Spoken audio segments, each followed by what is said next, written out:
IPL 2026ஓட திருவிழா கூட start ஆகிடுச்சு.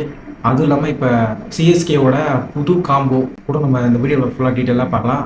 அப்புறம் விஜய் மால்யா ஆர்சிபி மேலே வச்சுருக்க அந்த வைரலான ட்வீட் பற்றியும் நம்ம வந்து இந்த வீடியோவில் ஃபுல்லாக பார்க்கலாம். ஸோ மறக்காமல் இந்த வீடியோ வந்து ஸ்கிப் பண்ணாமல் பாருங்கள். அப்புறம் எல்லோ ஆர்மிக்கு கூட ஒரு மாசான நியூஸ். இப்போ ருத்ரா கூட சஞ்சு சாம்சன் தான் ஓப்பன் பண்ண போகிறாருன்னு தகவல் வந்திருக்கு. சஞ்சுவோட அட்டாக்கிங் கேமும் ரித்துவோட ஸ்டெடி பிளேயும் சேர்ந்தா ஆப்போசிட் டீம் பவுலர்ஸுக்கு கண்டிப்பாக முடிஞ்சல சாணி தான். ஸோ இந்த காம்போ பற்றி நீங்கள் என்ன நினைக்கிறீங்கன்னு சொல்லுங்கள். இந்த காம்போ செட் ஆகுமா? அப்புறம் பெங்களூரு பசங்களும் கண்டிப்பாக கவனிக்க வேண்டிய விஷயம் வந்து இப்போ ஆர்சிபியோட வேல்யூ வந்து 16,500 கோடியை தாண்டி போயிருக்கு.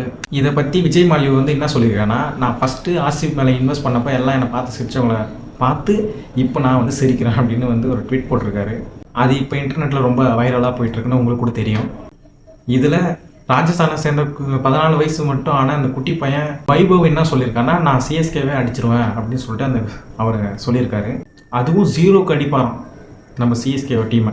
பேசாமல் நம்ம சிஎஸ்கே ஆளுங்க யாருன்னா அந்த தம்பிக்கு வந்து புரிய வைங்க, நம்ம டீம் வந்து எப்படியாப்பட்ட வெயிட்டான டீம் அப்படின்ட்டு. ஸோ இந்த 3 விஷயம் வந்து உங்களுக்கு எது பிடிச்சிருந்துச்சுன்னு மறக்காமல் நம்ம கமெண்ட்டில் சொல்லுங்கள். அப்புறம் இந்த ஐபிஎல்லில் உங்கள் சப்போர்ட் வந்து எந்த டீமுன்னு சொல்லிட்டு மறக்காமல் கமெண்ட்டில் சொல்லிவிடுங்க. வீடியோ பிடிச்சிருந்தா ஒரு லைக் அண்டு நம்ம சேனலை சப்ஸ்கிரைப் பண்ணி வச்சுக்கோங்க.